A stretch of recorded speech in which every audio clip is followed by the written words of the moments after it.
Jungle.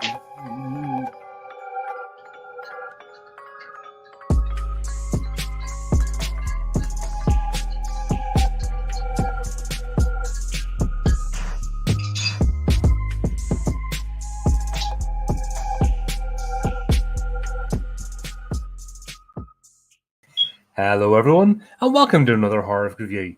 I'm joined once again by Dale, and we continue our journey along the Peter Jackson anthology. God, I'm good at reading out stuff. I'll never be an autocue reader. Tonight we're discussing Meet the Feebles, Jackson's second feature film. Released in 1989, this movie tells the story of a stage troupe characterized by puppets and showing the seedy world of showbiz. The film was made in a budget of $750,000 and pulled in $80,000 during a limited cinema release in New Zealand. Here we are, number 2 of the first 3, which we all did out of order, but we're caught up now. We're do this one, and we're in order, and then we can carry on like sensibly. This man, honestly, I just watched a wee documentary there before we started, and here's the thing: he's not just doing this for like shits and giggles. He's dead serious about his craft. Mm. You know, He is. and he likes comedy, and he's saying, and I think I get it. I get his humor. It's not like torture porn where it's just gore for gore's sake. This is just sort of splatter, over the top, ridiculous that just makes you laugh. If you've got that kind of sense of humor, you're on board. People that don't get it are just going to be like, what the hell? It was banned in Ireland, eh? Was it? That wouldn't surprise me, them monthlies. Yeah. I just thought that's a nice side note there. Mm. God, in the Irish Republic, they still actually have blasphemy laws. Wow. Yeah, if you really, if you say the wrong thing, they'll lock you up. They're crazy. Oh. This might have a nice border. Keep it, but they keep coming over that our side. It's like, I thought you hated us. Oh no. It's up in London. Honestly, you're tripping over them left, right, and centre. It's weird. Really? But British oppression, we hate the British and flipping. Oh, you hear that? To be sure, flipping every 10 meters. You're like, come on, man, what the hell? What is it? What's the story? There's 2 stories here, and I don't think one of them's true. What's going on there? Yeah. People, I try to avoid them as much as possible in general because you can't. I don't know. You just can't get involved in stuff because too many bad faith actors. There's too many people doing it for the wrong reasons. So you can't. I can never be an ideologue of anything, because there's just so many idiots out there, and people are just doing it then, or just making noise to get bait people, or they're trying to fleece people for money, or whatever their game is. Yep. Oh, we have Chris on Twitch. Hello, Chris. Oh, I was trying to what is it? Flip's sake, I can hardly speak tonight. What the hell's happening? Dale, you're gonna have to take over the show. My brain's melted. Oh no. Trying to compete with YouTube. Twitch has come on trying to compete with YouTube, and I'm like, that's not a YouTube signal. What's going on? Oh dear, come on. We got a bot last week, or on Tuesday. We got an actual legit bot during a live stream. Did you? Mm-hmm. Really? So like, yes, we've noticed you're doing a great job, but we can help you. Send me a DM with your credit card details, sort of, those designers and stuff and promoters. Yeah. Oh my goodness. See, that's when you know when you're making it. When people are trying to fleece you, they actually might think I have money. Exactly right. It's like, oh, I don't want to tell them the truth and break their hearts. Oh God! Delete, block, get rid of them. As long as if it's one in the blue moon, I can laugh at it. But if it starts getting too much, it's like, nah. Yep. I'd be like Heidi,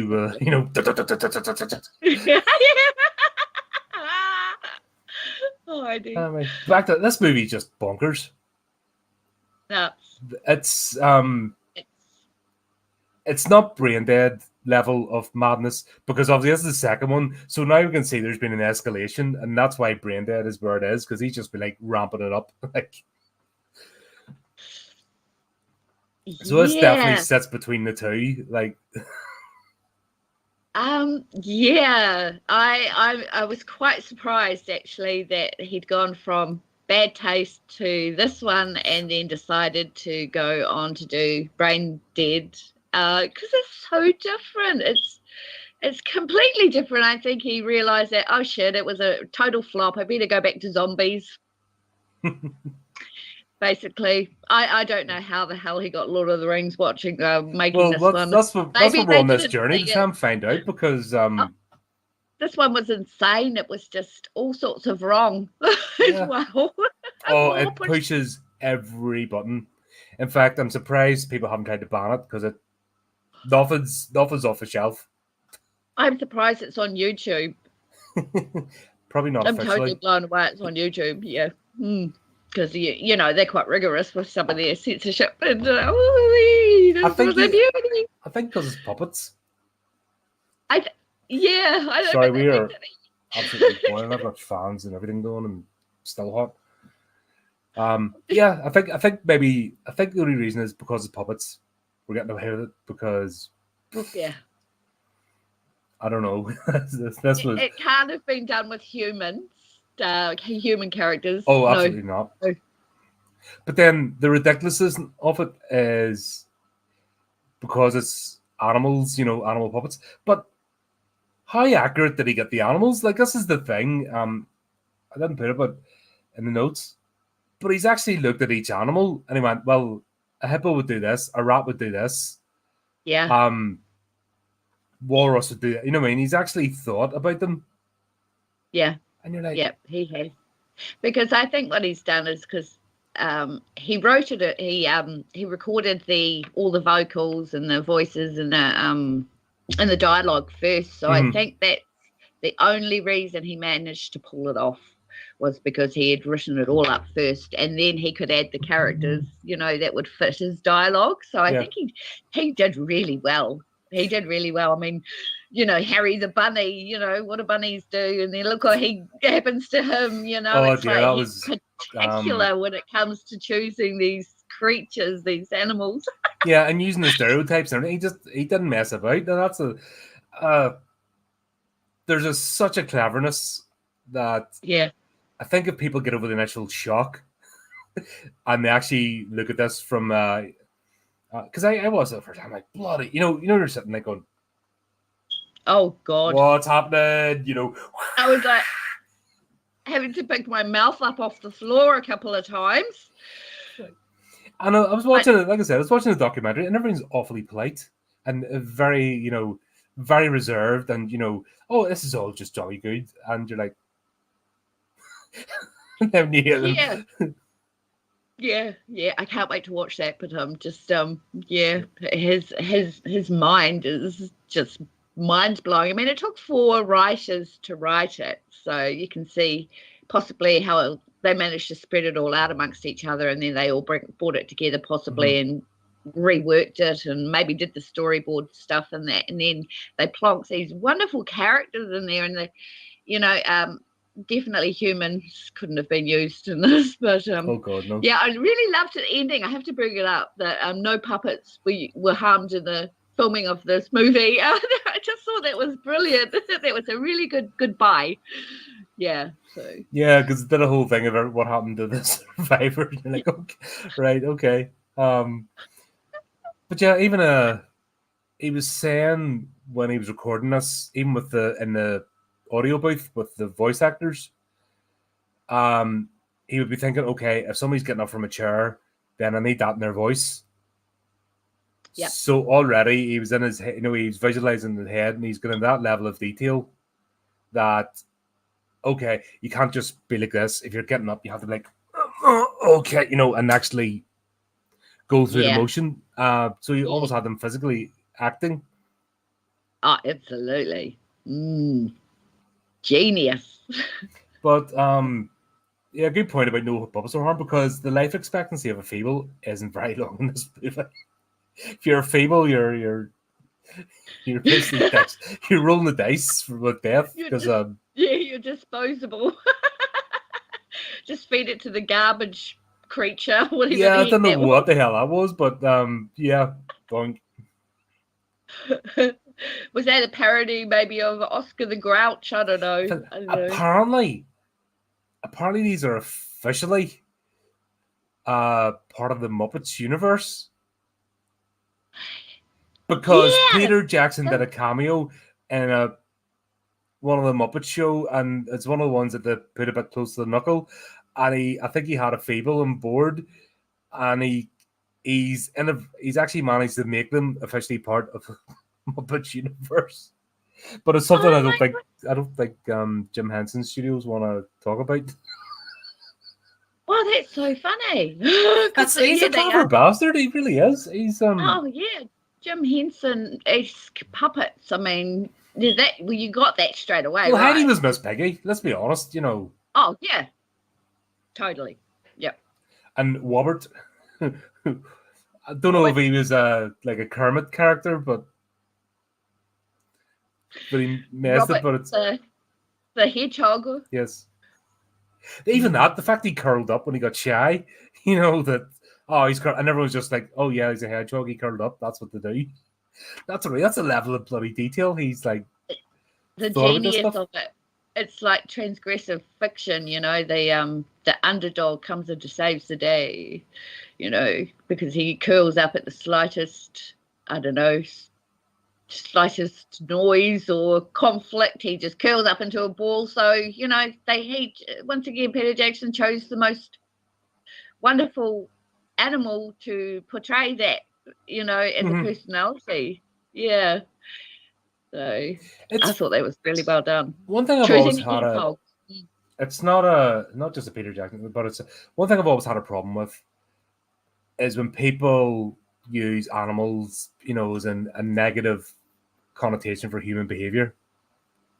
You know, like you're slimy as a snake, or lower than a snake's belly, or a devious rat, and flipping rats are like really cooperative. You know, they're communal, cooperative, and nothing like sly as a weasel, you know, that sort of thing. And weasels aren't anything.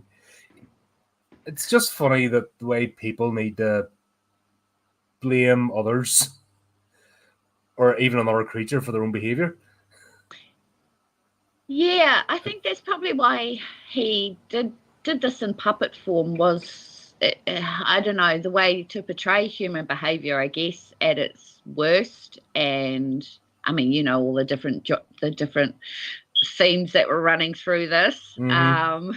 Really relatable, I guess. But yeah, the crossbreeding what I had a bit of an issue with, but then again, I do not like it when people say, you know, this human is acting like an animal, because animals don't act like that, do they? They all have their own sort of way of doing things, and to say a human's like an animal is like putting down the animal, you know? Yeah. So, but this idea, like, we are animals, you know, we just have to have this weird thing called an imagination, which is just made us what we are. But we're no different. Like, if we, when it comes down to it, we'll eat each other. You know, it's bottom line. Yeah, humans suck. We totally suck. Yeah, I mean, sorry, but we do. Yeah, it's hard to. It's actually weird because I really like my own company, but yet I find myself out in the internet and doing all sorts, and it's like, this is totally against who I am in some ways, but hey ho. You're enjoying it, and it's working. And it's good to, I don't know, sometimes good to vocalize your thoughts and try and figure out life, because that's what art's all about. Art's all about, you know, you're given a stimuli, it provokes your imagination, and then you're trying to figure out your place, your tiny, insignificant speck of a place in this universe. Absolutely. Yeah. Because we're so small in the big scheme of things. You know, I think that's why horror is so attractive, because it's very fast-paced, in-your-face, fair. It just makes you think, and it puts you there in a place where you just don't want to be. But yeah, if you really love horror, you'll find it very enjoyable and relaxing. And now, here's the question: like I do. Is this a horror movie? No, this is puppet porn and gore. Basically, in a nutshell, I think they said it was musical black comedy. I think it's just puppet porn. Yeah, Sorry, Peter Jackson. There's some gruesome scenes like all the way through this. Oh, they're atrocious. They're atrocious. I nearly threw up. Do you know which scene I nearly threw up in? You have to know which scene. Was it the same one? The one I put in the notes that Yes. Yeah. We'll talk about that. That's yeah. Actually, talking about FW Fly, he is so scarily accurate. So today's media is so him. Like it is. That was called way ahead of his time. Like the media today are FW Flies. They are. They are. That fly was the epitome of the fly on the wall, basically. Yeah. And I loved the way he went from scene to scene so that we got to see lots of different background stuff through his point of view, which I thought was quite cool. Yeah, but no, you're right. It was before all the paparazzi and all that sort of stuff was going on. So, yeah, very cool. Scarily accurate the way the media is today. It is. It's just... I remember there was this show back in the 80s called Spitting Image, and they had done it with the media, the two pigs, and they wore the press hats, and they're all like going around, oh, we got a scoop and stuff, and yeah, like looking for the latest news. Yes, I couldn't be a reporter. Oh God, no. Couldn't be part of that world whatsoever, and. Today with the 24-hour news channels, too cutthroat. It's cutthroat. Yeah, but it's just great. You have to walk on people. Yeah, I could be a rich man if I was able to look myself in the mirror and like be a complete psychopath. My problem's always been that I need to look back at me and go, yeah, I've still got integrity, and that's things like that. Even doing that show, I could be sitting doing clickbait crap all the time and looking for the latest controversy to weigh in, so I get hits if that was what I was about. Yep. But I'd bore myself. I couldn't do it. I wouldn't be even remotely like interested. But this character, FW Fly, because he is a central character in this, because there's about like 5 or 6 different plot lines going along this movie that looks as if it's absolute chaos. But it's not, especially on a second watch. It's so purposeful. Every little bit, it's just on a whole different level. It's just on a whole different level. This one, I've never seen anything like it. Once again, he's done something unique. It's been banned in some countries. Mm-hmm. He's pushed the boundaries to the limits with this one, and he just managed to pull it off. Yeah, it was just that. You're right. It was so chaotic. I couldn't keep up with who was who, what the heck is going on here. It was very, very chaotic. But it was a how would you put it? It's an absolute. It's just an assault on the senses. Managed. Yeah. It was an organised chaos. That's what I'm trying to say. Oh, yeah, because there was purpose to it, because there was nothing just thrown in for the sake of it. I was going to say it was similar to Mad God, but it's not, because... Mad God? By Phil Tippett, his stop-motion animation, he spent 30 years creating. But that was more just a visual stimuli as opposed to a plot. The other thing I could think of would be Dark Crystal.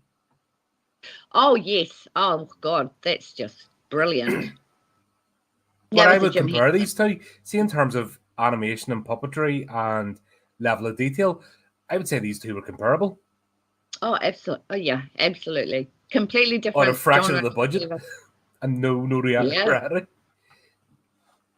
Yeah, very much so. Very much so. Yes, you're right. But then again... you can compare the two, but Peter Jackson's one's completely just off the wall insane. Yeah. Oh, sorry, you can't see these. I just remembered it. You can't see these. Okay. Chris asked, did you notice any similarities with his first movie in directorial style? This is more put together. This is less chaotic, I think, but more chaotic. Does that make sense? Yeah. It does make sense. It does make sense. It was Bad Taste has a real thrown together look about it. And you can understand the fact that it took him 4 years to make it, and it was done part-time, and also the fact that it was bloody film editing, so it wasn't computer, it was flipping splicing reels of film. Exactly. The fact that movie even happened shows how clever this guy is. You know, I mean, he's another level creator, you know, just on a different stratosphere. And the fact he's able to do that, and it looks so cohesive, but still had that, you know, still had that bit of a look about it. This is more focused. It is definitely. And because he has a set location, and built everything, and he has a time, you know, I mean, basically everyone's working on this full time. You can actually see the difference in terms of he wants to, and I was even the intro. He's become famous for doing like 100 takes of a thing till he gets it the way he wants it. Yeah, cool, eh? Oh my gosh. Even in Lord of the Rings, so Christopher Lee and Christopher Lee's like, I don't think I'm any good at this. He actually made Christopher Lee doubt himself for one of the scenes. And Ian McKellen had to go, it's okay, I did 112 takes yesterday for one walking scene. That's unbelievable. Oh my gosh. This is the way he's always been, if that makes sense. Right. I saw one of his videos, like they showed a bit of video when he was like 9. He made a video when he was 9 and shooting a machine gun like a war movie, and he'd actually poked dots in the film to make it look as if it was machine gun fire. So when things go on, it's actually da, da, da, da, da, da, and you're like, bloody hell, that's ingenious. Oh my goodness. I should have been spending my time doing stuff like this when I was 9. I was just a stupid kid. I mean, yeah, right. Who would have thought that, well, you'd actually want to be something at 9 and then you go on to do it, you know? Most people want to be a cop or, you know, he want to be a filmmaker. Now look where he is. That's visionary. That's that visionary thing that even I have to say, I really enjoyed what's his name? Hey, what's his name? What are we talking about? Arnold Schwarzenegger. Oh. Arnold Schwarzenegger's three episodes. He's got 3 series. It's really, really empowering. I love the fact that these little youngings. I mean, look at Arnold. He was like 11, and then you look at Peter Jackson at 9. These little youngings just have this vision, and they go for it. Mm-hmm. You know, Peter Jackson's lived at home with his parents to save money for film equipment for Brain Dead.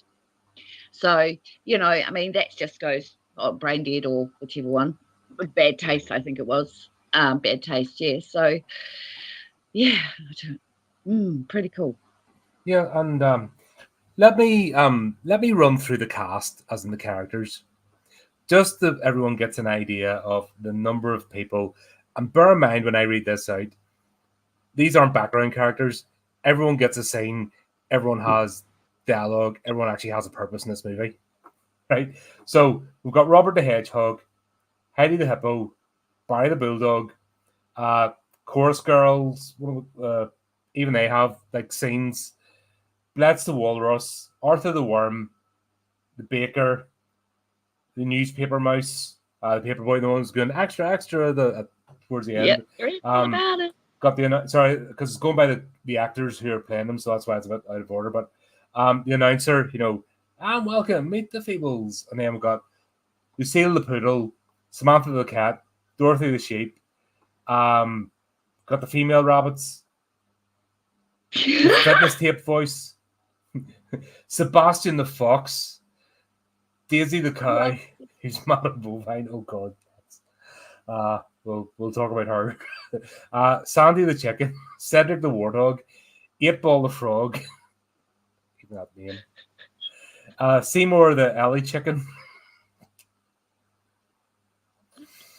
Wynyard the frog, Trevor the rat, FW the fly, Dr. Quack the duck. Quack, quack. That's in 2 levels as well. I know, right? Chuck the frog, the spider, at the showdown with Mr. Big. The Vietnamese gophers. Oh, Harry the hare, Dennis the anteater, Abby Bargwin the contortionist. He was horrendous. He was a horrendous character. Mr. Big the whale, the Pekingese, the crabs, Sydney the elephant, the masked masochist, the cockroach. Oh god, that's. Oh my god. No, the cockroach was a sadist. Louis the dog, the fish. What type of fish was it? The one that wanted to do the fishing. But the snake bartender, the musician frog. That's it. That's it. How many did I rattle off? There are about 30 odd characters. Yeah. Modern movies can't handle more than 5 characters would get confused, and even with a TV series that like any more than 5 characters and they fall apart. He managed to give every one of those bloody characters screen time and purpose. Yep. Nothing was wasted. No. Brilliant. And they do a mix as well. It's not just puppeteering; it's costumes. Humans in costumes, and the two blend seamlessly. They do, don't they? Oh, God, the costumes were just incredible. Absolutely incredible.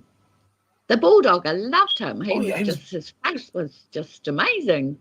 I was quite invested in him. I was quite sad when he died. Oops, spoiler. Well, guess what? A lot of people die in this because we already said the life expectancy of the feeble is not very high. No, they're a disposable commodity. But it didn't matter. Everyone, there was no like I said, all those characters, they all had scenes, they all had purpose, so any one of them could have stayed on to the end. There was... Oh, yeah. It wasn't like a slasher movie. You know, a slasher movie, your cannon fodder. This wasn't like this. It was, once again, it was that perfect chaos he managed to build into the set. Oh, just amazing what was going on in the background. Just so much stuff going on. It was, wow, mind-blowing. Actually, it reminded me of a Police Academy movie. Oh, do you know a Police Academy movies and was it Naked Gun trilogy? Oh, always had, the Leslie Nielsen ones always had something going on in the background, so if you blinked, you missed it. Yes, that's right. They used to make movies like that. Yeah. It's like a throwback to that type of like movie that blink. There's always something going on. You have to be paying attention, or else you'll miss something. Yeah. Something really important. Sometimes. But yeah, so basically this is a TV show, or is it a stage show or something? It's like for a TV series. Yeah, they're trying to get a TV series, so it's a stage show, I think. And yeah, because it's got a live audience. No, there's a camera as well, so yeah, they're going live. Yeah, so it is a TV show. Going live. Yeah. And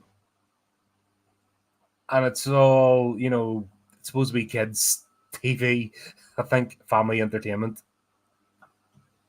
Yeah. And everyone's all fluffy and nice and singing and happy dancing. Really well done. Yeah. It sets it up really nicely. There's a channel back here called ITV, and recently their morning programs kind of come under the spotlight.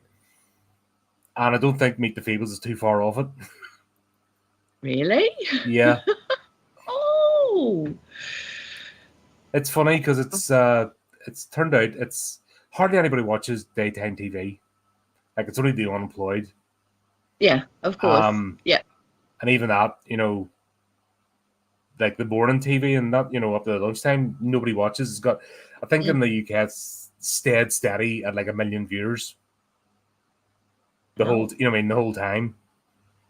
Out of a population of 70 million. So it's nobody watches it, yet it's the most cutthroat, bitchy organization. Everyone's like stabbing each other in the back. And why? So they can swan around a studio that nobody watches. It's very strange. Oh, that's different. but it's not dissimilar to this. Wow. Which is, once again, it's almost like prophecy.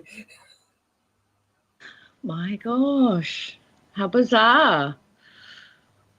Like, you think he was, I don't know, you think he knew what was going ahead, or he had a bit of an insight in the movie business, even though this is all independent. Yeah, he must have done a lot of research, I think. Possibly. Maybe he had his idols. I wonder who his idols were. Well, he's always thought, I mean, his favourite movie of all time is King Kong. You know, he's always hands down said that. Okay. I think he has mentioned a couple, I can't remember, but I always know that it's, I mean, that was the one that set him off, basically. Going, Yeah, I want to do that. it was. Oh, that movie. Oh, my God, it made me boom like my... Yeah. Well, we'll talk about it. That's in the, obviously that's in the series, so we'll get to it. Yeah. Yeah, he's I don't think he's the type of person that has a message, if that makes sense. He's not trying to say anything. Much. He doesn't have an agenda. Yeah. He's not, yeah. He's not politically doing anything. He's not pushing any other boundaries. He's not trying to change the world. Yes. This is purely a parody. But I think what's like 20 odd years later, the parody is actually reality. I think that's the scary thing. Yeah. And he's made this going, yeah, this is ridiculous. You know, couldn't possibly be that. Never find out, oh, actually it is. And you're like, all right, okay. Yeah. I wonder if he knew it was going to not really make it in the world of film, but then again, it did set set the stage for something, didn't it? It's planted the seeds, because let's be honest, even after Bad Taste, he still managed to get funding, and he's managed to progress. He even had Japanese investors for this one. Yeah, which is quite. Do you know ironic. What this? Peter Jackson making an anime. An anime. I said, if Peter Jackson made an anime, it would be amazing. Could you imagine it? Oh yeah, it'd be banned. Oh, and that's dear. saying a lot, isn't it? Yeah. Who bans anime? Oh, he'd be brilliant though. He really would. I think Peter Jackson, if he's got a vision, he can do anything he wants. Well, he's already proved it. You know, I mean, we're just seeing how he got there. That's the whole point of this journey. Is to see how this absolute maniac managed. Yeah. And I mean that in the most heartfelt way, because I'm slightly jealous. Yeah. I mean, seriously, this movie took me a whole day to process. After watching it, I was just like, did I like it? Did I not? I just couldn't find anything good about it. And then I really had to look inwards to discover what it, you know, I really needed to find something positive. And I did find a few things that I found very unique about it. So, you know, even though this might have flopped, it did set the stage for, I don't know, other movies. I suppose that's a good thing to talk about, actually, because I can understand the initial gut reaction to watching this is just, oh, but if you get over that and watch it again, there's so much clever stuff in this. You can't dismiss it. Yeah, absolutely. Yeah, but I do wonder how many people left there throwing up. Oh, it's gotta be. Especially imagine this Imagine these first three movies on the 4K Max. You know, the ones that the chairs move and the blow the spray. Like, these first three movies, imagine getting to see a special edition of those in like the IMAX cinema with the special effects and the rocking chairs and stuff and that. That would be epic. Just imagine it. Oh my god. They'd need buckets. They'd have to have a cleanup crew, you know, those rug doctors. Yeah, absolutely. And then they'd have to put huge disclaimers up as well. Yeah, do not watch if you have a weak stomach or if you've got a pacemaker. Yeah, settle down. Is it wrong that I absolutely love this then? I was laughing the whole way at the... Is that... am I a bad person? No, I cracked up the whole way through it. It was hilarious. It was one of the I just my tummy hurt from laughing so hard. Seriously, Benjamin was looking at me like, "Why are you laughing at this?" Like, because it's bloody awesome. It's so funny. It's so ridiculous. It's so funny. Yeah. I think within the first half an hour, you get to know whether or not you want to watch the rest. Well, let's be right. It starts off. We've got Robert, and he's a little hedgehog. He's the innocent little country bumpkin coming into the big smoke because he'd done an audition for this show. He's given a letter to come in, and that's where we get introduced. You know, he's saying everyone just telling him, "Fuck off, get out of my face." You know, so straight away the veneer of the happy clappy, family friendly show behind the scenes is stripped away. Yep. And then he meets FW Fly. He just sleaze. And when you see the close-ups of even at the beginning, you understand what that is. You're like, oh god, right? Just a gnarly character. The only two pure characters in this was Robert and oh god, I forgot. What's the worm? Heidi, was it? No, not Heidi. Heidi's the worm. broken. Arthur the worm, yeah. Yeah. Are the only two actual genuine pure characters, if I can use the term. Because everyone else is iffy, if not outright, like broken. Up in the head. Yeah, just pure evil. Yep. But then obviously it sort of goes on. Arthur finds him, takes him under his wing, and then we cut to the scene where Fletch and the cat are going at it, and you're like, how's that even possible? Like, and that's when you're like, you're not even 10 minutes into this. You're like, okay, right, this thing is messing about. That's right. It was 10 minutes in. I thought it was like 20 minutes in. It wasn't even, no, because Robert's barely been introduced. Right. And then we're seeing meeting Fletch, and you're like, okay, right. Oh, that's where it's going. Do you know what do you call him? Is it Seth MacFarlane? Not Seth MacFarlane. Who's the other one? He thinks he's funny. He does all the crap. Seth Rowan? No. Is it Rowan? Rogan? Seth Rogan. Seth Rogan.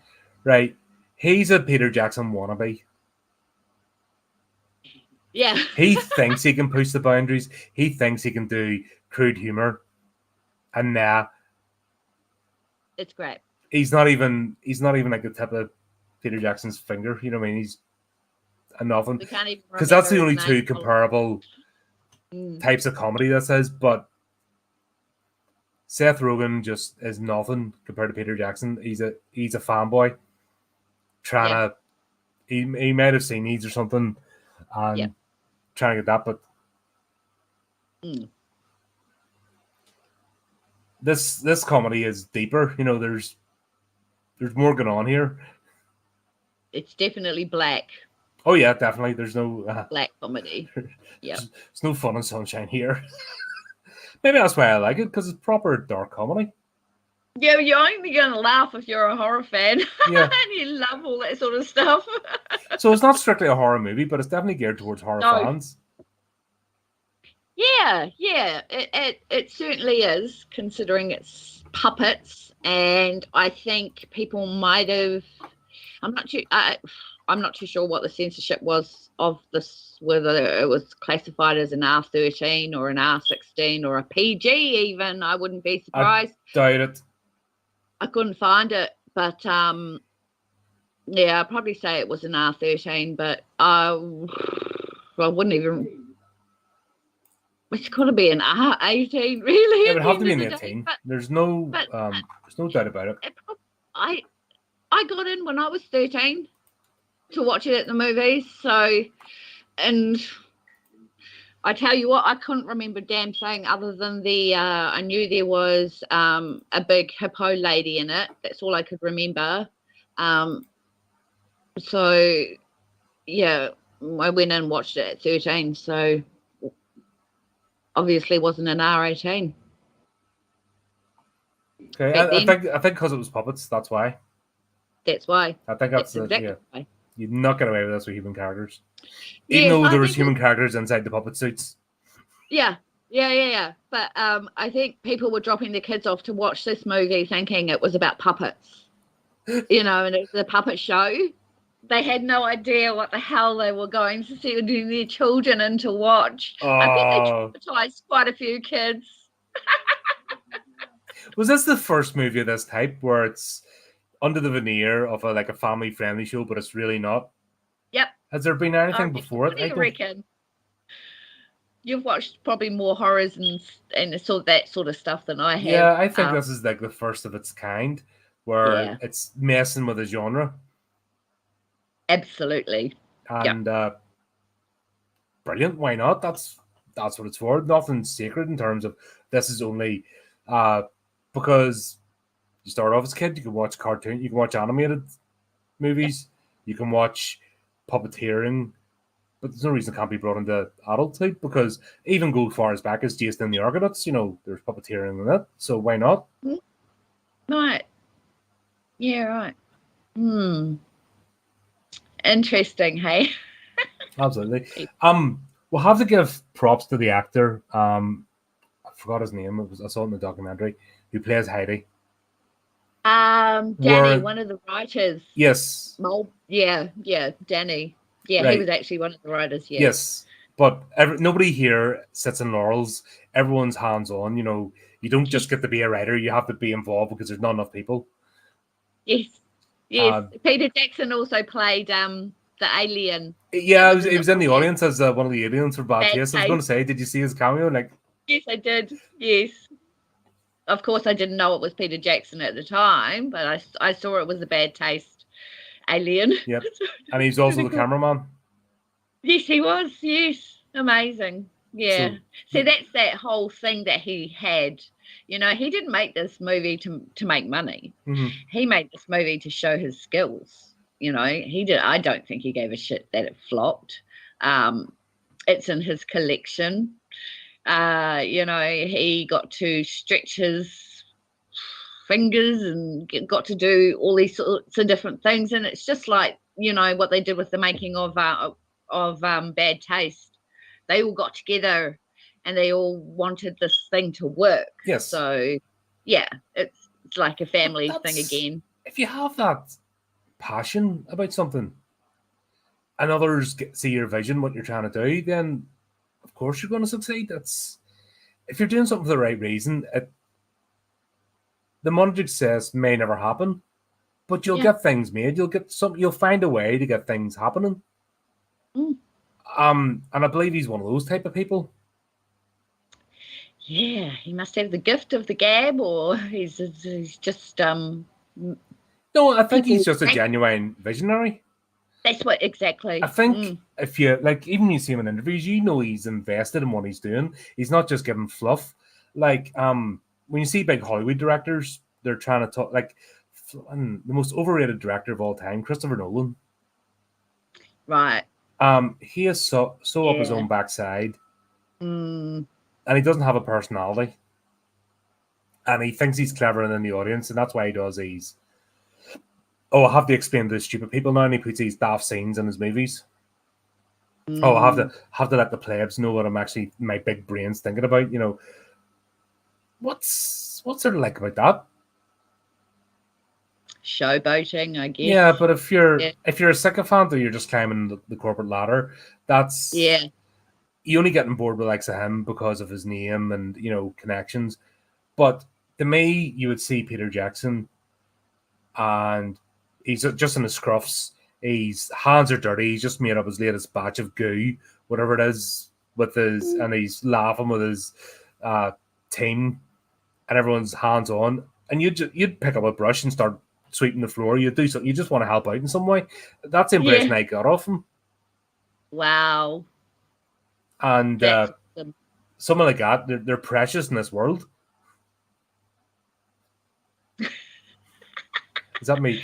Hang on, I'm getting all emotional over a puppet movie. Yeah. Get off my director's chair. How dare you sit there? Yeah. Mm. No, he's like, nah, it's all right. You sit where you want. I'm on the camera. Gotta get that shot right. Yeah, exactly. Phenomenal. Mm. So there are some good things about this movie. But we have a overarching plot of this is a variety show, family show, and they're trying to go to the next level and get on this syndicated TV show, whatever that means. Yeah, I don't know either. I think back then it meant a TV series. Yeah. But they're doing a show every week. Yeah, but they, I don't know. So I don't know what they were. Yeah, I think they wanted to have it. Yeah, I'm not too sure. They're doing something. Maybe. People love it. Yeah. And they're trying to take it to the next level. Yeah.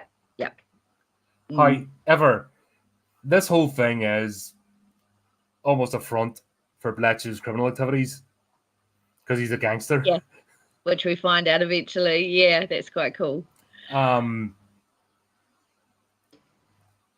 it's not just he's so many side projects going on as well that this is the thing that brings in the audience. But he's got all this gnarly stuff. I said right, first floor family entertainment, basement level adult snuff movies.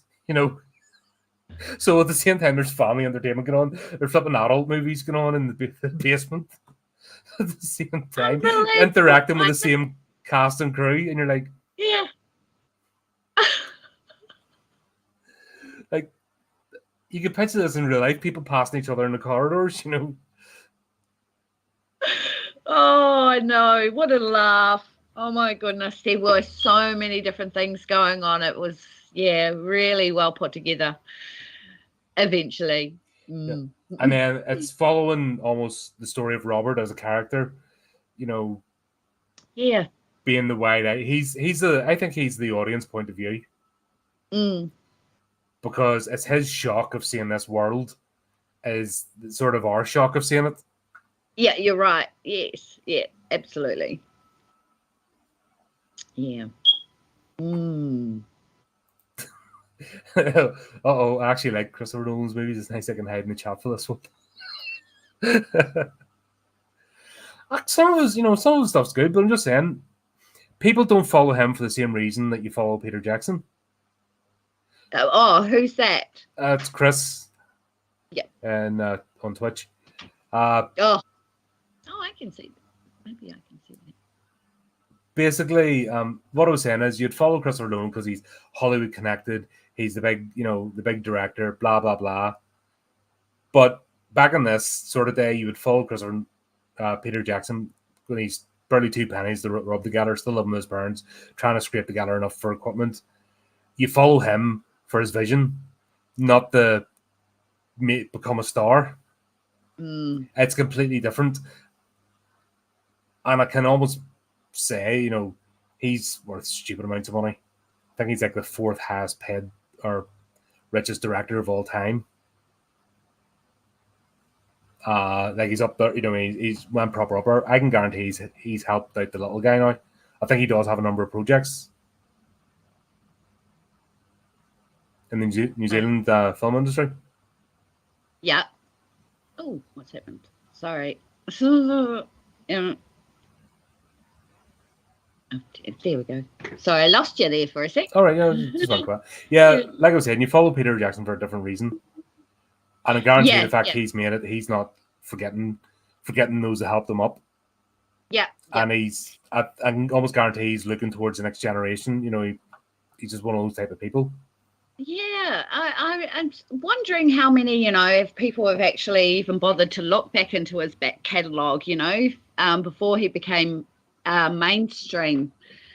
They'd be quite blown away, I think. There's not that many. There's not that many videos. You would think you'd type in Peter Jackson bad taste, and they'd be like, but there's actually not that many videos or reviews done of it. No, not at all. Isn't that bizarre? Considering how amazing he is. Yeah. But I think it's a big studio thing as well. I don't think they want the light shone on these. Pardon? I don't think the likes of was it Warner Brothers or not? Oh, right. I don't think they want the spotlight on these movies because I think like the normie audience would just freak out. Let's be honest. Yeah. This isn't even your introduction to horror movies. If you're a casual horror fan, this is you got to be invested. You got to be like ready to jump in with these. Yeah, no, stick with Friday the 13th. Yeah, that's tame compared to fucking Peter Jackson. Yeah. Exactly.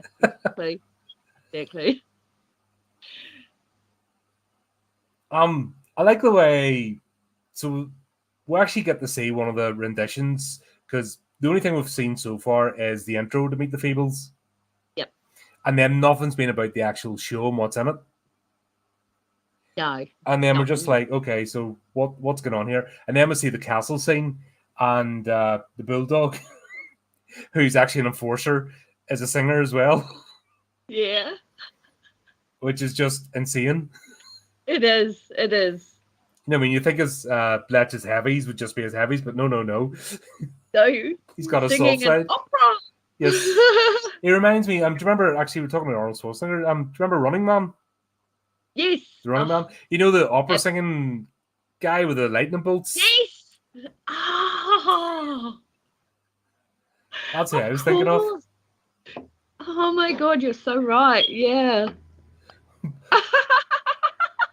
But we'd already had the scene with the knife thrower who's a junkie. Oh. And he was coming down hard of everything. You know, he's not just on one thing, he's on everything and anything. And he kills. Yeah, and he vapor rub. You're like, oh man. He was a hardcore junkie, yeah. Yeah, just flipping it like.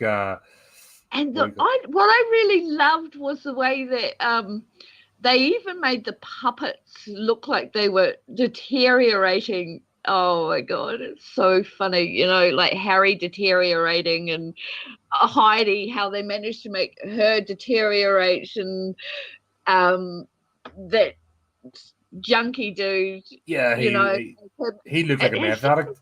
You know, towards the end, he proper just got worse. But that's what I'm talking about, the level of detail. People can't make movie like there's people $100 million movies and they look fake and they look cheap. Terrible. And he did this with scraps. Yep. But once again, that's what's it. When you have visionaries and you have people invested and you have a team, then you can do anything. Yeah, absolutely. But when you have the production floor, the factory, you know, and just right over the VFX department, over this, I suppose making this costume, this looks good for cereal packet, you know, you're never going to get that. No, absolutely not.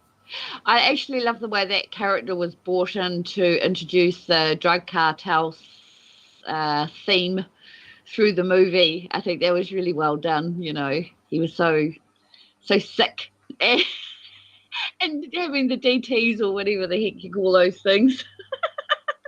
Yeah, no, that was it.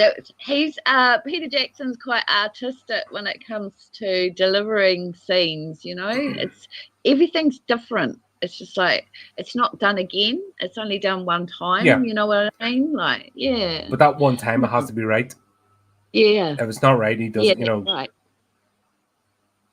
I watched him throwing a fit over the intro, like, no, that's too fast. That's wrong. You know, and just stop.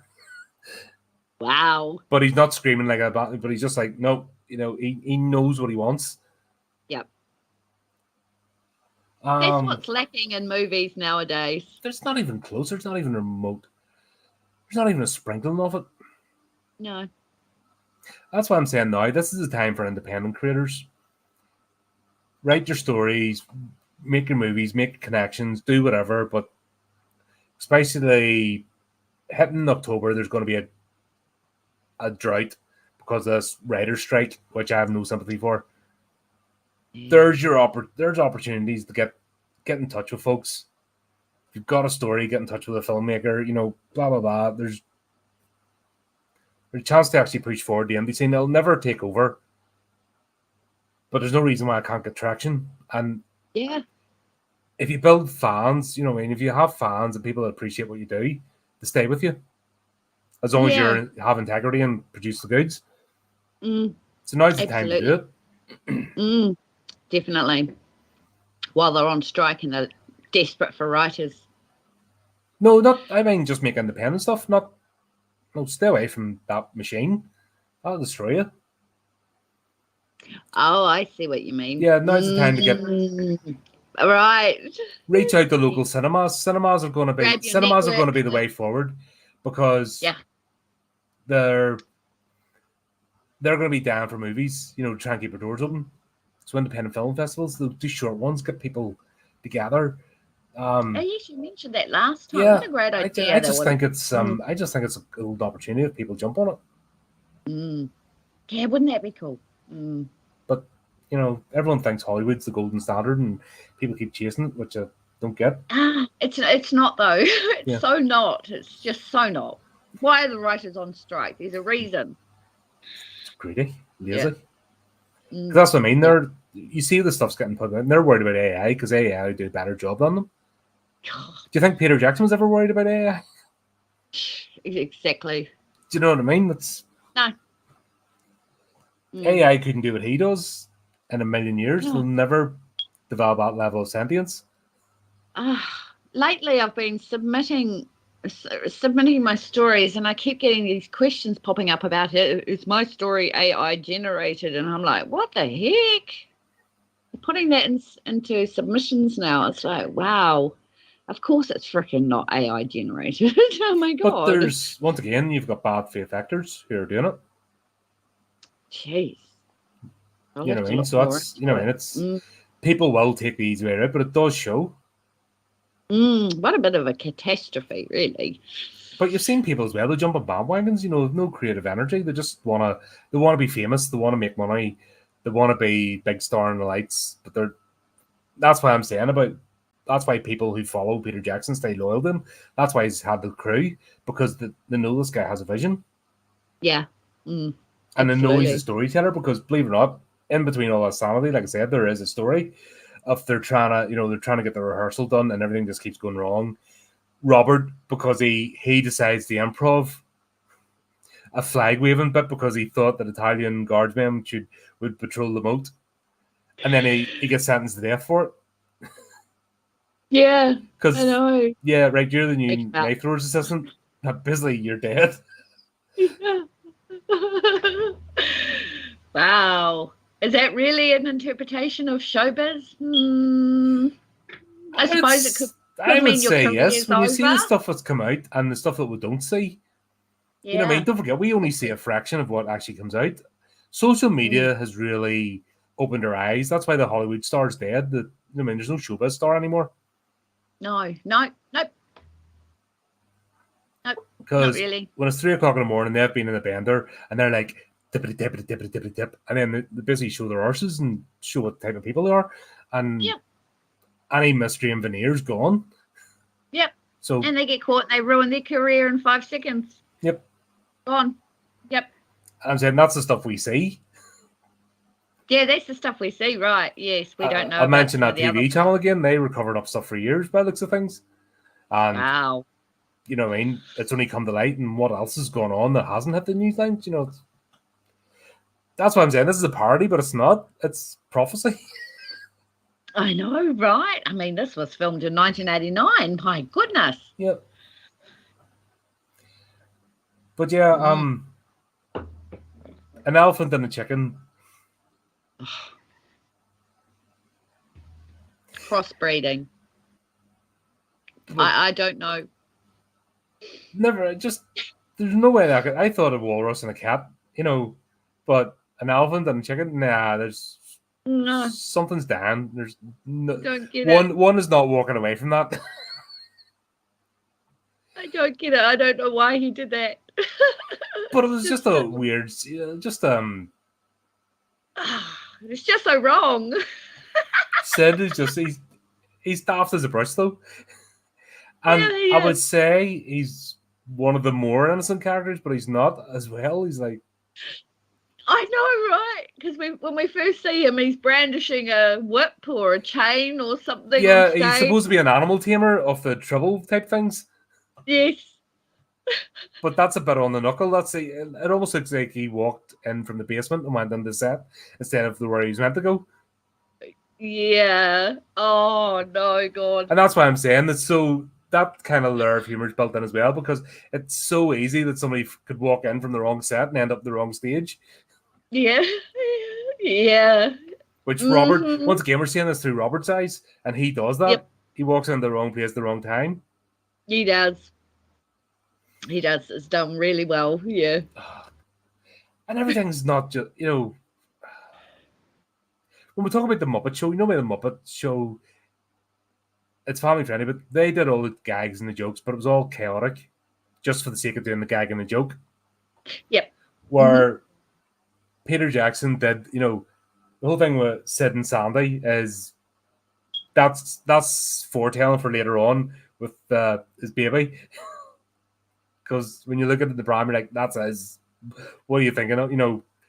Yeah. But it's him turning the corner, a character development arc for him in a puppet show. I've seen more character develop with a bloody puppet elephant than in most modern movies and TV.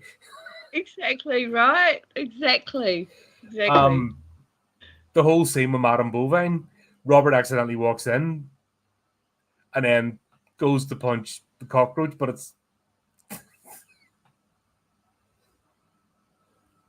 Oh my God. Okay, I can get through this.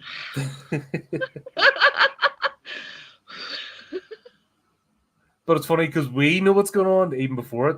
We didn't know it was a movie, but we know it's a house of debauchery. And then when it's like, cut. And he's the one as I'm going, oh, I didn't realize, Mr. Rat, you were making a movie. I know. You're like.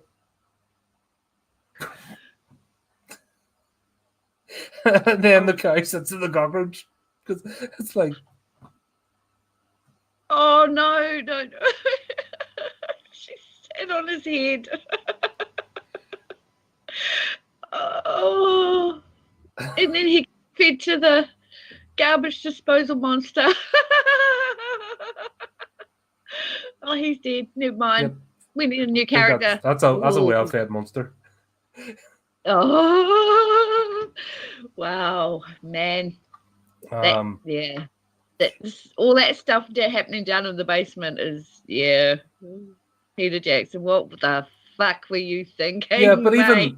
even leads into the anteater who's going around sniffing everybody's knickers. That the fact that he's got, he's not just randomly going around, he's going to get brought into the plot.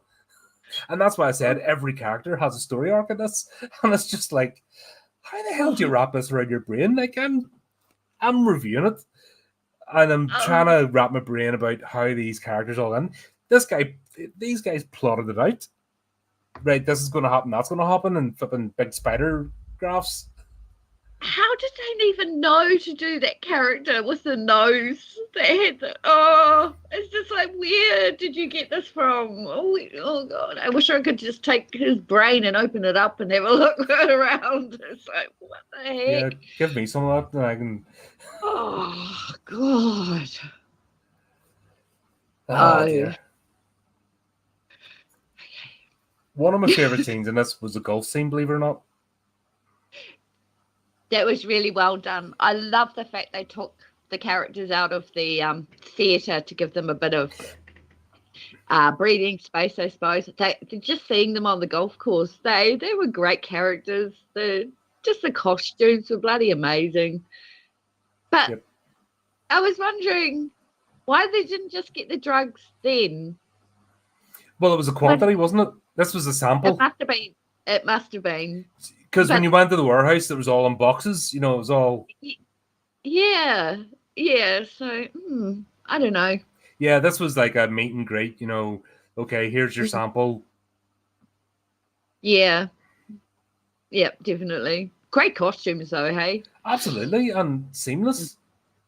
Yeah, and the Morris Miners.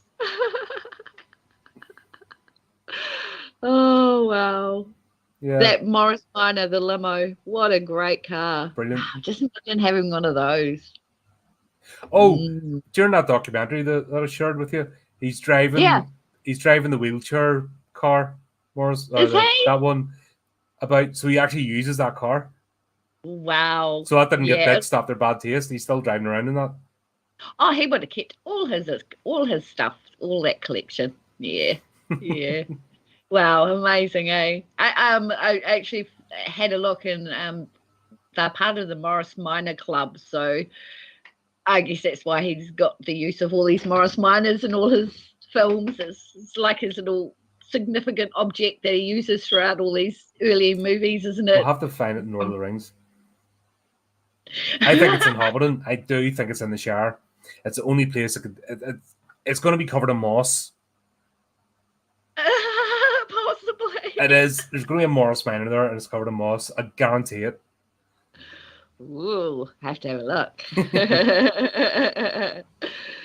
Oh. But yeah, that's that whole scene, and so that's what I mean. You're getting this plot, but the fact this whole thing is not just a TV show. That would be bad, if he was a focused director, but it's not. He's a gangster.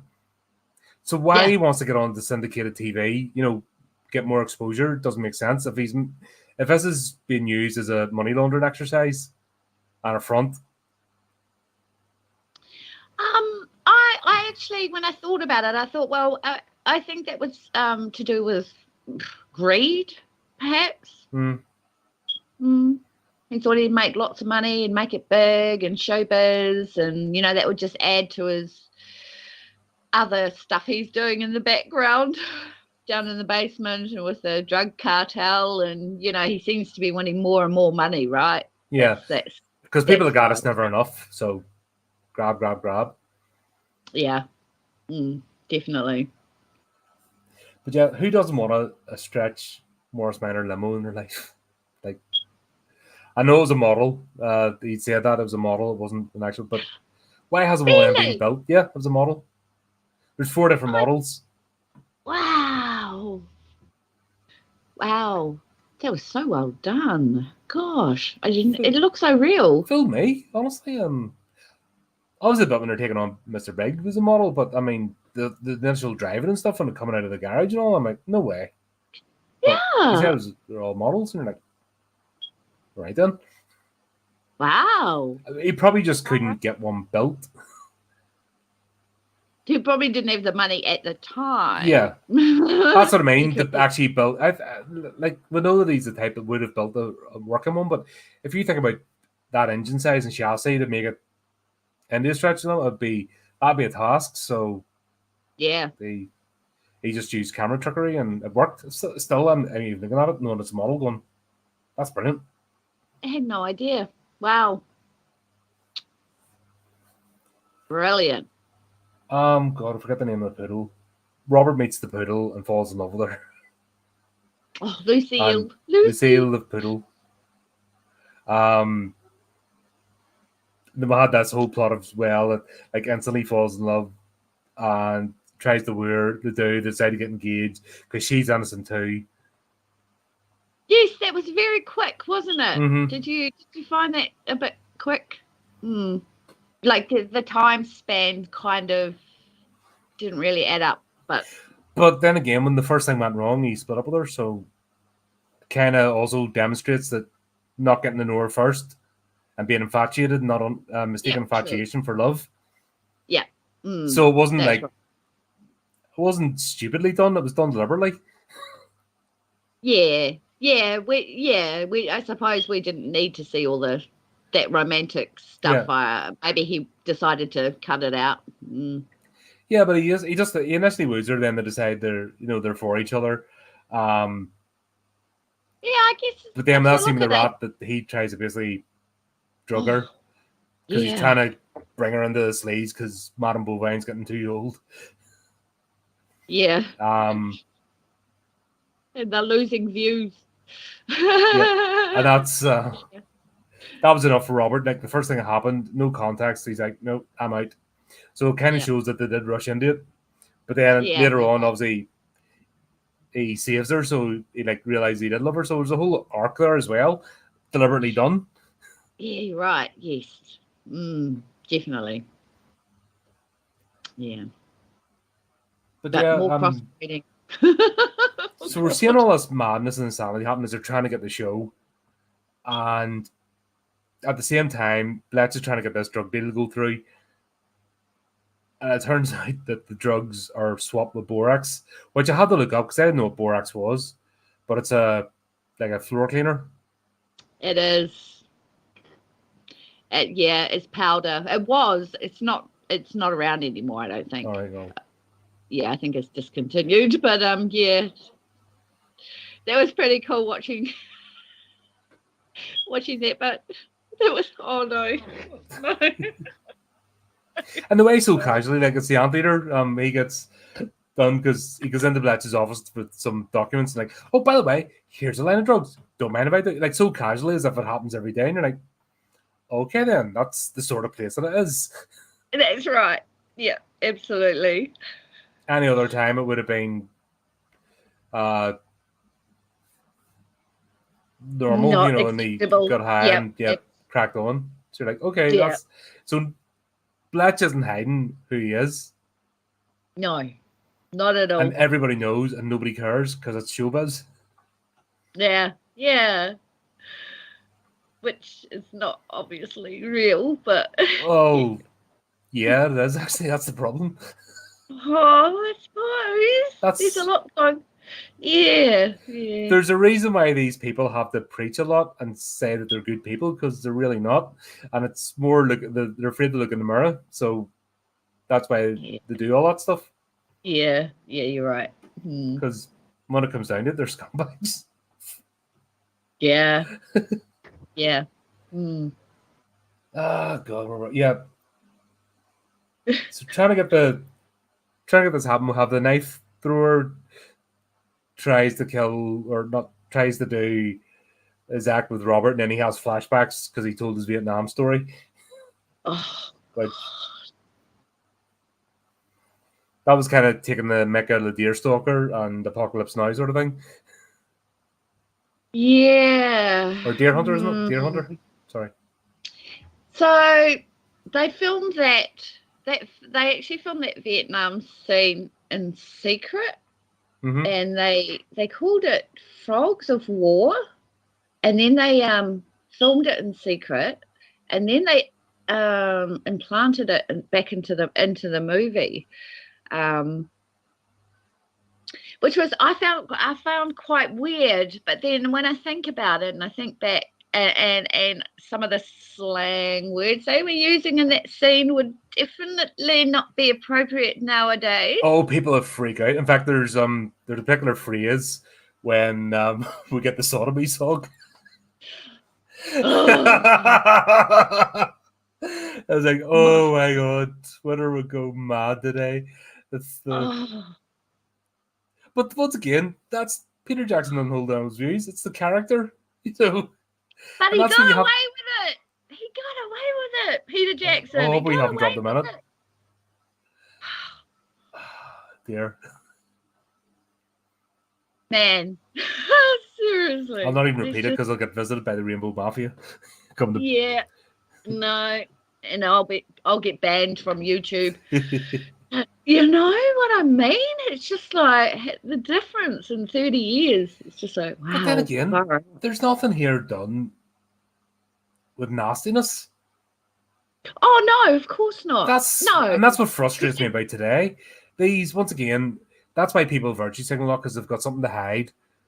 That's they're trying to compensate for their own shitty behavior. They're effectively online bullies, and this is just the current way they can indulge in it. Guess what? Picking the nerds because that's what they always have done. They're just doing it now, but instead of wearing cheerleader uniforms, they've got bright colored hair and face metal. You know what I mean? It's just the uniforms change, but the behavior is the same. Yeah. Interesting. But there's no way you can call Peter Jackson in this the phobe because he doesn't. It's just not that way about him. If somebody's like that, because if somebody has views, they have views. Yeah, I did question whether or not he was being a little bit disrespectful with that whole scene. But then I thought, well, it was made in 1989, so there wasn't that sort of, I don't know, I guess. See, you're looking because you've been. This stuff is relentless now with social media. It's pumped and pumped and pumped, and it's actually not about. It starts off all nice and fluffy, and next week, this is part of one of the talking points I want to bring up. It starts off nice and fluffy and reasonable. Only a bigot would, do this. Oh, I'm not a bigot. I'll agree, and then it becomes more and more and more, and then the thing that originally was said is not what's happening now, and then the minute you go to pushback, then instantly you're piled on. Yeah. That's how it starts, and it's just brilliant, and it's the same behavior. See, but there's nothing here done with malice, and in fact, no, not at all. Fox's character, Kevin's character is wrong, in the wrong because he knew he's just obsessed. He's a narcissist. Yep. It's just amazing that he thought he had saved the day, and then the audience is just quiet. I know. Oh, and also he'd made such a big deal about his particular piece, and he really wanted to show it, and then it was just like the most terrible thing anyone's ever heard. It was just like, God. But once again, this is lifting the curtain between the family-friendly show and what goes on in the background, and that's why I bring the parallel into today's modern society with Hollywood stars, because with social media, they've lifted the curtain. Yep. Yeah. So the veneer of the nice, friendly, love the fans actor, actress is gone because they're nasty pieces of work. This is showed out. This is the perfect example of what happens. They forget that they're not backstage. They forget to go backstage to do their stuff. And then when they go front stage, they have to be a certain way because that's how they earn their living. Yes. And it's the same with all the stuff coming out now with TV, like especially over here in the UK, flipping family entertainment and children's shows have just brought out like the worst people, and it's all coming to light, and you're like, oh God. Hey. Oh God, blimey. Yeah. Yeah, no. That's it. There's so much. This on the surface looks like a daft movie, like just stupidity, but it's not. I think you're watching it and laughing and thinking it's ridiculous and it's daft, but then I think once again Peter Jackson makes you think. Yep. It's another movie where you go away and you think about it, and it's not this Conjuring where you get the Conjuring series where you get this in your face instant gratification, of ghosts and stuff like that. Yeah. And there's no real plot to ponder over. It's just it's a popcorn flick.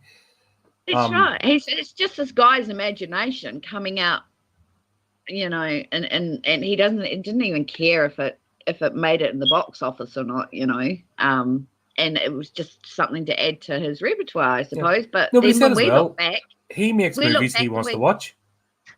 Yeah. Yeah, so I just think it's just, it's like, it's definitely, I would say, puppet porn / gore / dark comedy, definitely. Yeah. A bit of both. It has horror scenes in it, but it's not really a horror. The trouble things, the barrel, like Arthur's the most tragic character, and the thing is, many people have done worm characters or snake characters, and the act as if they've got arms and legs, but he's actually legit can't do stuff. Like he has to put if he wants to smoke, somebody has to put a cigarette in his mouth. Yeah. And sure, the rat, he's like stuck it the other way just out of badness because that's the sort of character. Oh God, even the FW Fly, the toilet scene. Like that's a bit where I'm like, I was really going, I'm out. Bile rising in my tummy. I could feel it. I seriously had to look away, otherwise I was going to throw up. And I've never ever felt that in a movie, ever. But he's done it so graphic, like it's a puppet. It's not an actual turd, but he does it so graphically. And the guy's even got a spoon, and then the fact is, you see from the start, it's all around his chin, so it's permanently just.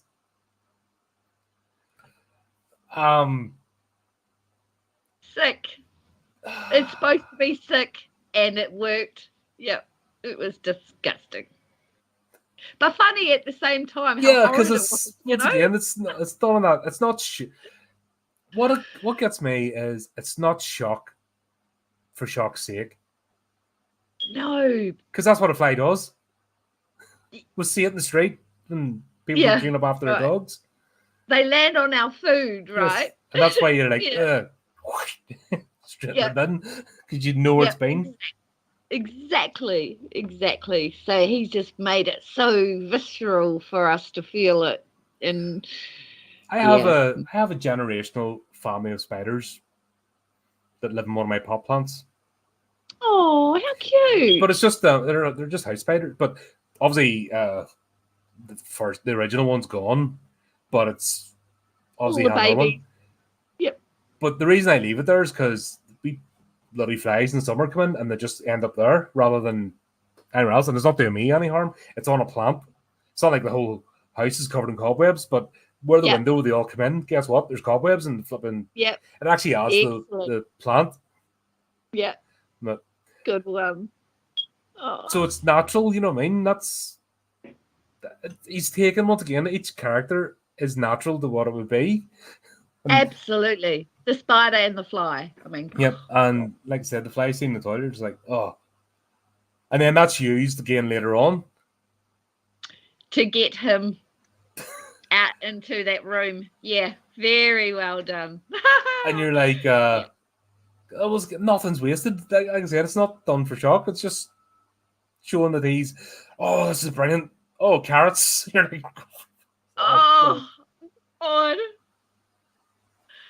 Yeah. I know. My head's tingling just thinking about it. Oh, yeah, it's like I made sure I wasn't eating the second time I watched this. Yeah, and then what have we got? Because like I said, there's about 5 different things going on in parallel. So much, yeah. God. But yeah, the drug deal goes wrong because they're trying to screw. Mr. Big's basically trying to screw Bletch over. There's a showdown. God, even those crab costumes, they were amazing. Oh, I know, right? Far out. And the fact that they were getting stabbed and there's actually liquid coming out, just so. I know. Do you not get that detail today? It was just wonderful. I mean, it's just so well done. Just wow. I mean, that's what they're famous for now. Obviously, their costumes and their all their sort of stuff. But for 1989, it's amazing. I would say this would rival anything today for special effects. Oh yeah, they're masters. They're masters of it. Yeah, people come, all over the place to ask him to help in their projects. He's just amazing. They're a package deal. Yeah, they're there's 5 of them, the main ones. Yeah, and sure he met his. Is this where he met his partner? Or they got together? She was with him in Bad Taste, but this is the thing is where they became an item. Yeah, possibly. And they're still together today, so. Yes, they are, very much. Where do you see, once again, people with vision who have a shared, they want to create, they're both going the same direction. Yeah. What the hell? People yearn for that in life. And they never get it, sadly, and some do, unfortunately. Those two have been around forever. It's always just been those two. It's pretty cool. They're a cool team. Yeah, that's what I mean.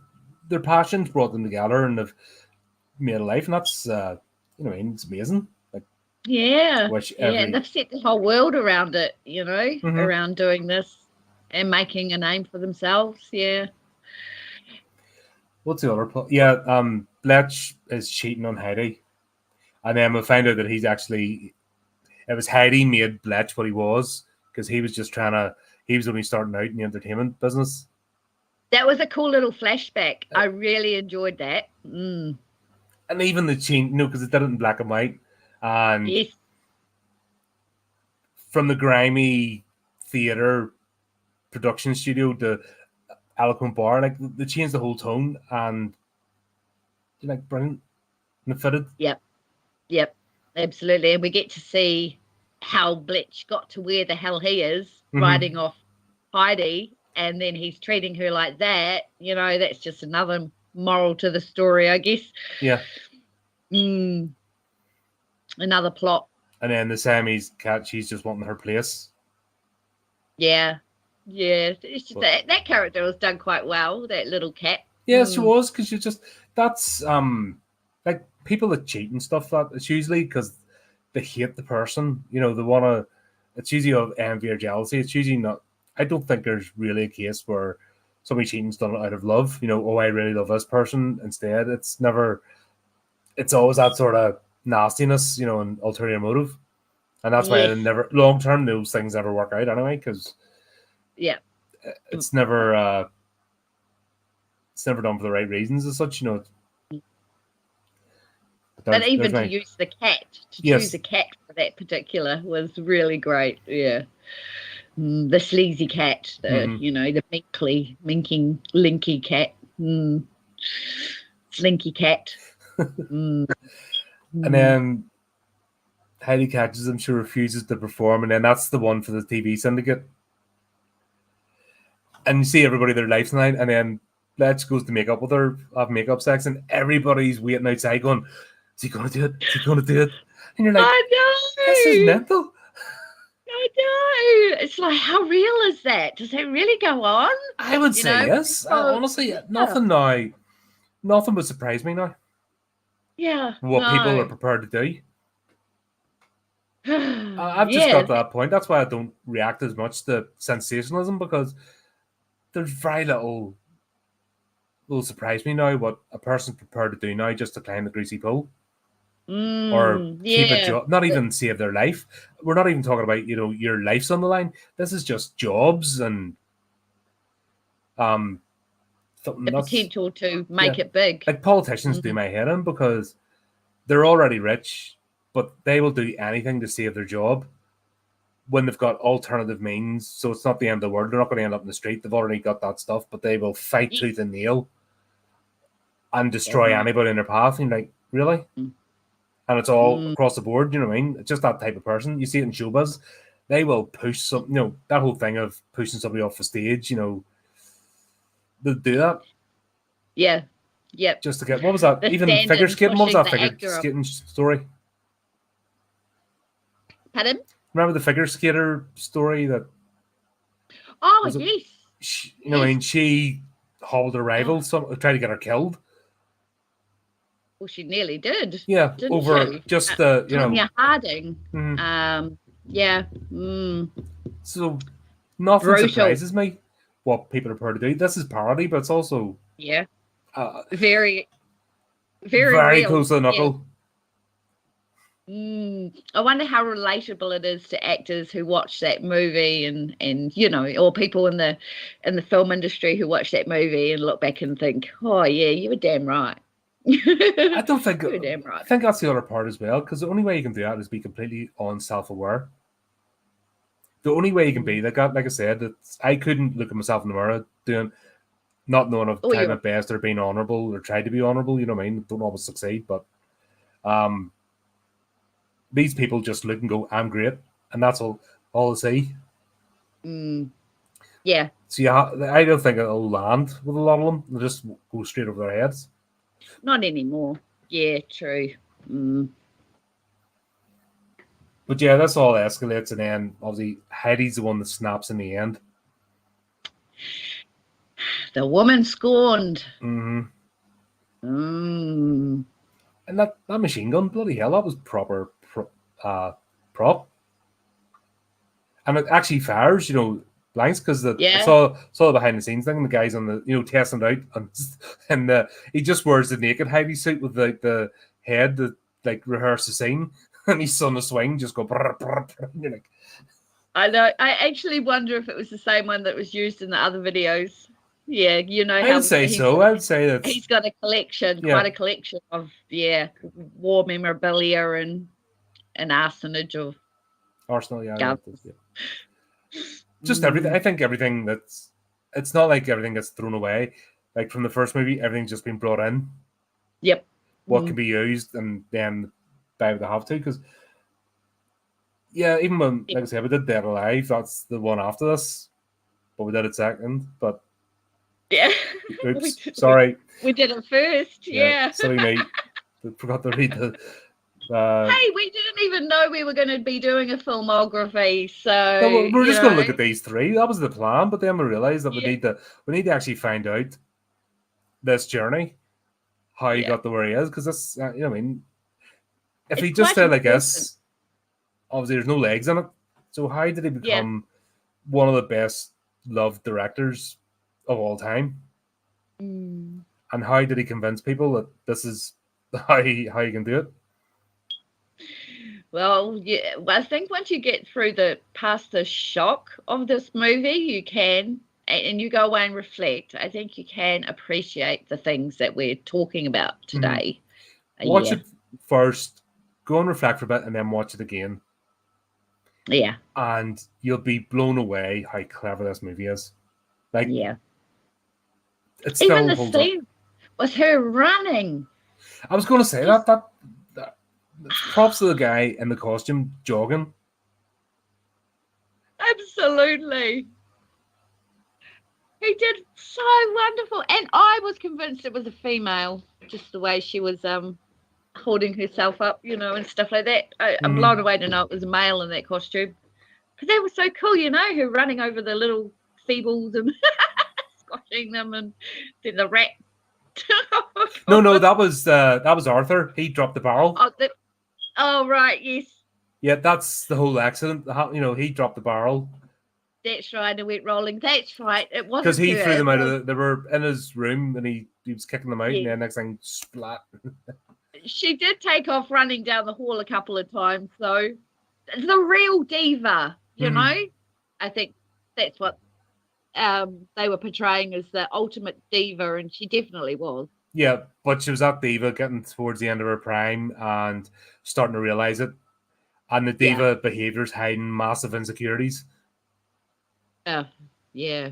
And she's been cheated on, and she's been, abused and used and all that sort of stuff. So, that's more layering to the plot. Yeah, that's what I mean. There's a coherent plot, and every character has a purpose, and nothing happens by accident. And you don't get that anymore. No, because it's just, and so there was actually quite a lot of subtext in it as well, whereas nowadays they don't even bother with that. They just, this is what you're going to see, and this is what we want you to see. And this is what you're going to think about it. And this is what you're going to go away and think about. Yeah.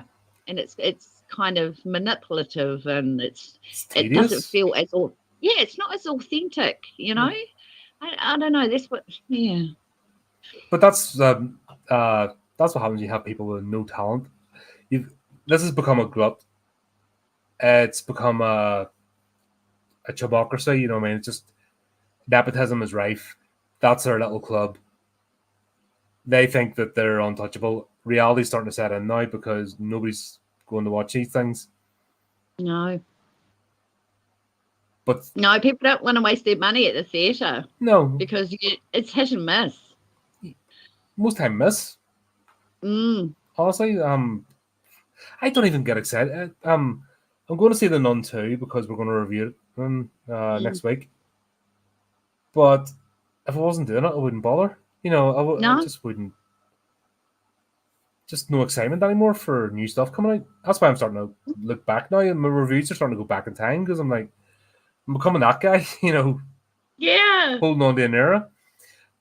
What I've been noticing is I'm actually really enjoying the independent movies that are coming out on YouTube, on some of the independent, channels that are out there, like Indie Rights or whatever.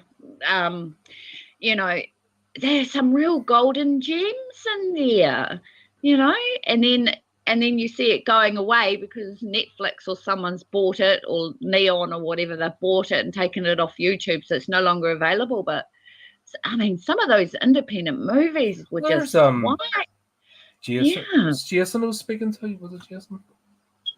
I watched his one, Lilith. wee short, like 39 minutes long. Brilliant, simple, Wow. and for once, in one of those proper character acting. Wow. And that's what more do you want? Flipping actual character. When actors star, when they do the comedy stuff, it's brilliant. So when they do the I wacky haven't comedy stuff, watched they've got any. that nailed. Steve Yeah. Harmon, and Anne, they've got that down to a patter. Yeah. It's their drama type stuff I'm not feeling, Okay. but their horror comedy, their goofball stuff is, top form. They get it. Okay. And the fact they're enjoying themselves making it's showing through in the movies. So yeah, there's loads of independent stuff. That's why I want to talk to them. Yeah. That's why I want to talk to them, more independent people, and try and shine light on them, because it's what we need now. Yeah. Yeah, absolutely. Was there any bit of this movie you didn't like? I don't mean shocked by it, but I mean actually went, nah, that's not right. It's crap. Not really. Like once I got over the initial shock, it was actually quite funny, and I think that's what the whole point was it wasn't really to gross us out and do anything like that. I think it was more to show us that he has a sense of humor, and I mean, which he did in the other movies, don't get me wrong, but this was more focused on the black comedy. And no, they really I would say, apart from maybe the Vietnamese one scene, that was a bit touch and go with me, but that's a personal issue I have. But other than that, no, All of it, because don't forget there was quite a few scenes of the Vietnamese.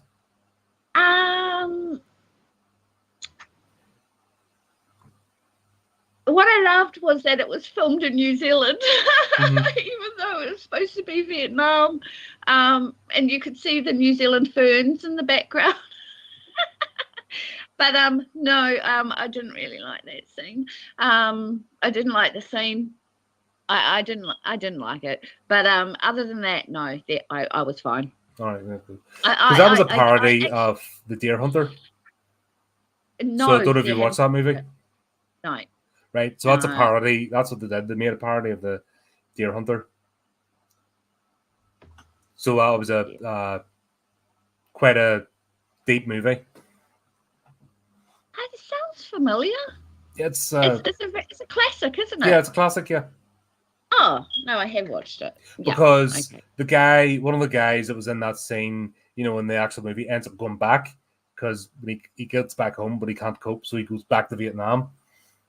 Right.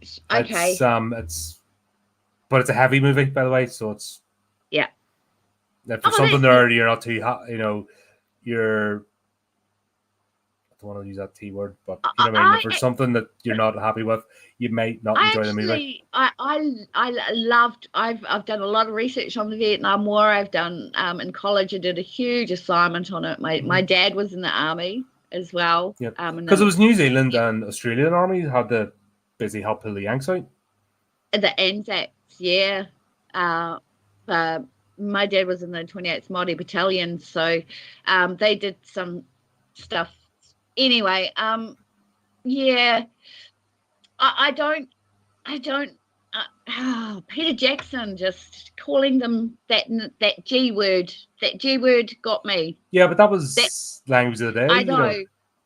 That was for that time. Yep. I absolutely understand, but it just triggered something in me, and which is weird because I never really get triggered by anything. So, but other than that, I'd say go for it. It's just such a marvelously stupid movie. It's just ridiculous. But also it's not, because it's actually got a coherent plot and character development and subtext. It's got more plot than anything I've seen before. Yeah. So there you go. Yeah, this is a lot of fun to do, and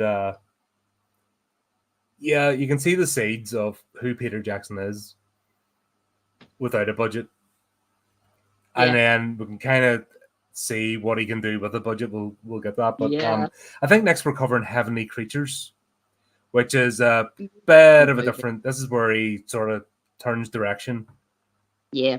I don't think it's strictly a horror movie. It's more of a thriller, isn't it?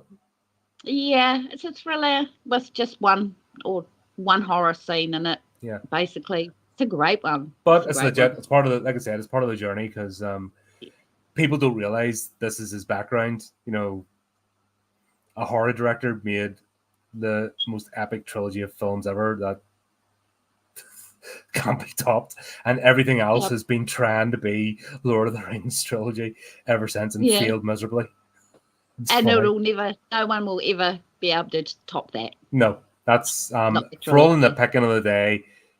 Nah. But we'll have to see how we got here, and the fact that he's a horror director kind of says a lot, because he is. Yeah. He is. Because when we get to King Kong, that's a pure horror movie. Which is King Kong. King Kong. Oh, one that breaks your heart, but yeah, it is a true horror. He's done it as a proper horror movie, so. Absolutely. Right, there we go. We'll wrap it up there. Dale, thanks again. Brilliant to have you on. This is fascinating. Just going down this rabbit hole. Funny. It's cool. Love it. Thank you. Okay, no worries. And everyone, thanks for watching and tuning in. And obviously, do you agree with what we said? Have you seen the movie? Have you not? You know, let us know in the comments. Want to hear your thoughts. And obviously, we'll carry on and we'll do the next one soon. So keep up to date with the channel, do the type of clicky things. And until next time, keep it creepy, keep it horrific.